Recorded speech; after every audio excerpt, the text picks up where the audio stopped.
Hello and welcome to today's episode of PianoTV. Today we are going to do the July Q&A session where I take 4 of your questions and try to answer them as best as just one little piano teacher can. We have a really interesting mix of questions today. They're always diverse. We tackle topics from like literal, technical problems that people have in specific pieces to more broad questions about books, about repertoire. So hopefully you will find something that you enjoy in this video. And if you have a question of your own, as always, feel free to leave it in the comments below and maybe it'll be in the August Q&A. Let's get started. So the first question is, any advice for students who struggle to play forte with one hand and piano with the other at the same time? This is a really important piano playing skill, and it's something that I usually start teaching after the first year or so. It just depends on how fast the student's progressing. We need to be able to edit the individual volumes of our hands for one big reason, so that we can create a contrast between the melody and the harmony. Melody is the main tune of a piece, whereas the harmony supports it. So if you're playing a simple tune like Mary Had a Little Lamb, like I was just doing, your left hand's the harmony, and when we have this arrangement, it's really important that our right hand, the melody, be projected more loudly than our left hand. So the question is, how do we do that?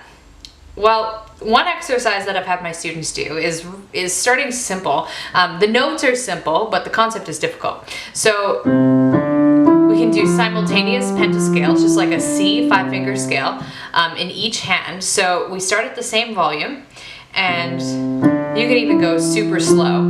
If we want the right hand louder, we incrementally try to boost the right hand volume.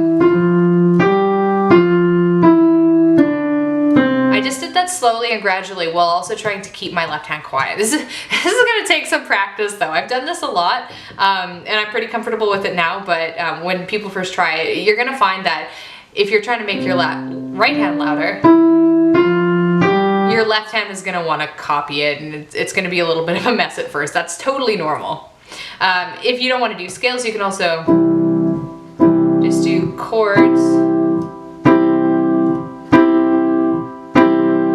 Reverse it, I can get them both quiet, and now I'm going to boost the left hand.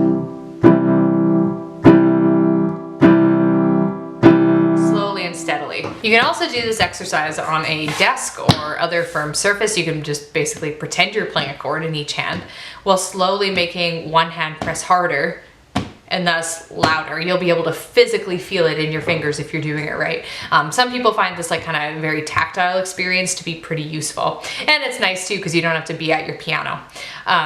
One challenge of this is you might be tempted to press your hands at different times to kind of compensate for how difficult it is to do 2 different things with 2 different hands. You might find that you do this. So you want to really force yourself to make sure you're doing simultaneous movements. Once you can do exercises like these with ease, you'll find that applying it to your pieces gets easier and easier with time. Although, depending on how difficult the pieces you're learning are, that extra layer of difficulty of reading the notes could throw everything kind of off, even if you're really good with the exercises. This is the kind of thing that can take a while to develop. Some people really seem to grasp it naturally and right away, but some people have to work on it for quite a bit, so don't be hard on yourself if you don't get it immediately. It usually takes a little bit of work. And it is such an important piano skill to master because you're going to be using it in virtually all of your music. So it's well worth taking the time to figure out. The second question is, when should I start to memorize pieces? I've been learning for 7 months or so as an adult beginner, and I've been progressing through the Faber books. The pieces are so short and I progress so quickly, spending time memorizing something I'll move past in a week or 2 seems kind of weird. But I should start learning to memorize, right? I really don't want to give you a cop-out answer for this, but the reality is that there's no one true way to memorizing. There's no specific time that you have to start memorizing music by this point in your piano journey. It's usually something that happens fairly organically. So for my students who use the Piano Adventures book, whether it be this one or like other similar ones, you're right, the pieces go by really quick. We usually spend a week or 2 on each one, and we seldom memorize them.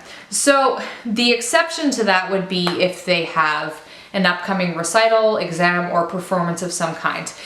In that case, we'll usually spend about a month on a piece instead of 1 to 2 weeks to memorize it, but The reality of this is that they usually, this is going to be like an arbitrary number, but just to give you an idea, maybe out of every 10 pieces they learn, they memorize one.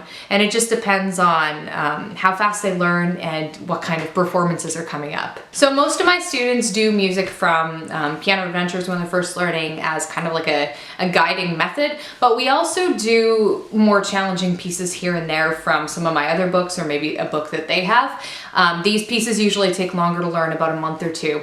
And the reason we do these pieces is for like if they have a music festival coming up or they just want to do a more rewarding and more difficult piece. These ones will usually memorize because by default, they're the kind of pieces that demand more attention. And the more time and attention you're giving a piece, the more likely it is that you're going to memorize it. And if you're doing it for a performance, then it's going to help you to memorize it. In the past, I've given my students challenges, not this chart specifically, but something really similar to it, to memorize, say, 12 pieces in a year. And we'd keep a running list of all the pieces they have memorized. And if anything goes on their list, they have to A, be able to play it from memory, and B, be able to play it at any time. So they're not allowed to lose their memory of it, even if they learned it 5 months ago. And so if you want something, if you want like a suggestion with more structure, I might try something like that. Like maybe aim to memorize one piece a month. And then that's gonna help you build and develop your repertoire. And yeah, it's really, really awesome actually to have even like half a dozen pieces that you have memorized that you can just play at any time. So I think that's a pretty worthwhile goal that you might want to try. The third question is, would you still recommend doing the RCM books, like the repertoire studies, technicals stuff, if you're not doing exams, or should they do other books instead? You can absolutely use the RCM books, even if you're not doing RCM exams. They take out all the guesswork, it's foolproof, everything's all at the same level, and it's got a really good diversity of music from classical to modern. So yeah, I've had students who've done that before, it works really well. For my students who don't do exams, I always make sure that they can do the technical requirements for their level. It's mandatory in my studio. So if they're at a grade 6 level, but they're not doing exams, they still have to be able to play all of this grade 6 level technique you see on the screen here. And the same thing goes for ear tests and for sight reading. All of these are really important skills, and I make sure that even the most classical hating students develop these skills. Alternately, you don't have to use the RCM books per se if you're willing to do a bit more research. What I have up here is the RCM syllabus. I refer to this a lot, and it has a list of every piece that you could play at every level in every category. And then it also lists what collection they're from. So say you're like, hey, Bella Bartok's kind of cool.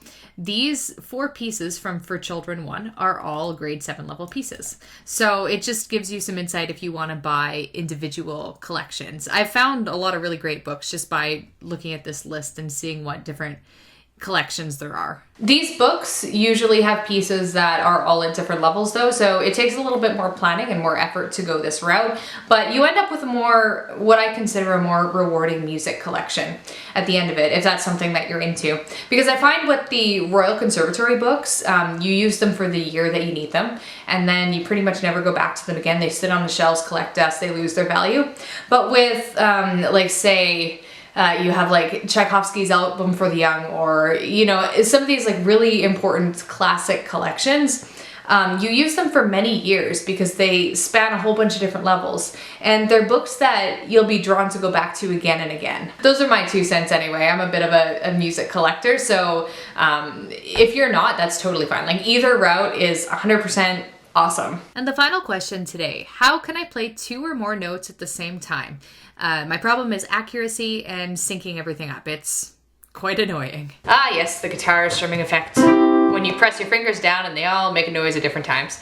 I find this is, the main thing I want to talk about today with this is I feel like it most commonly happens with chords. So that's what we're going to focus on with these suggestions. So the main reason this happens is because your fingers are all different lengths. Obviously you know that. Like if you hold out your hand, you have a really short thumb, you have a really short pinky.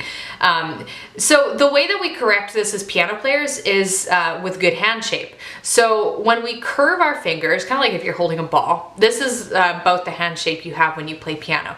And what it does is, I don't know how well you can see my hand right now, but it makes all of your fingers much more closer in length than if your fingers were splayed out flat. So that's one of the big challenges of piano. Just all our fingers are different lengths, but we try to correct that with proper posture. But even then, problems can still happen, because even with this hand shape, the thumb is still shorter, and chords that integrate the black keys, like if I wanted to do this chord, say, it can throw off your standard hand shape in a different configuration. My favorite intermediate piece for teaching this is Chopin's Prelude in E minor. It's definitely not for beginners, but it gives you the same idea. It's basically, I don't have a pedal that works on this piano, so it's gonna be a little weird when I try to play it, but it's basically full of constant chords in the left hand. And what's more is they need to be played quietly, which is usually a recipe for disaster and the guitar strumming effect. Even well-trained musicians can end up with like disconnected chords doing this. So instead of learning the chords with all 3 notes right off the bat, one thing that I get my students to do is start with the outside 2 notes and then play the inner note in a broken pattern like this. Once we get those outside notes sounding simultaneously, we change the pattern. Maybe we do the bottom ones, maybe we do the top ones. Once that's going along really well, and you can do that with all the chords of the piece, and you kind of go through them and you feel comfortable with it, then you can start putting it with all 3 fingers together. You might need to play around with the force of your fingers to get them all sounding simultaneously too. So for example, your outer fingers might land on the keys first, kind of like that. You hear that? Which causes the middle note to fall out of sync. So if that happens to you, it's a really common thing.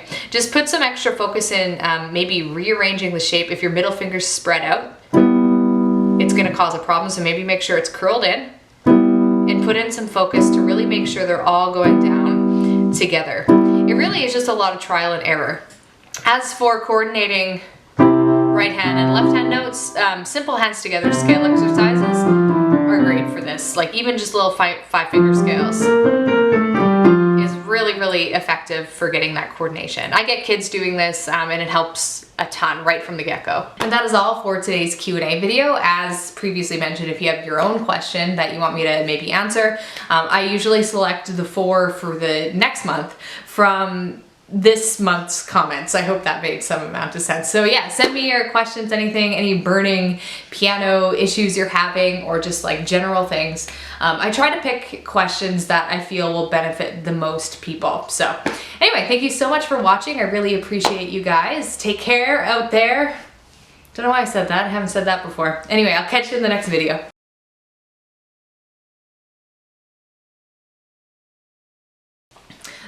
That's my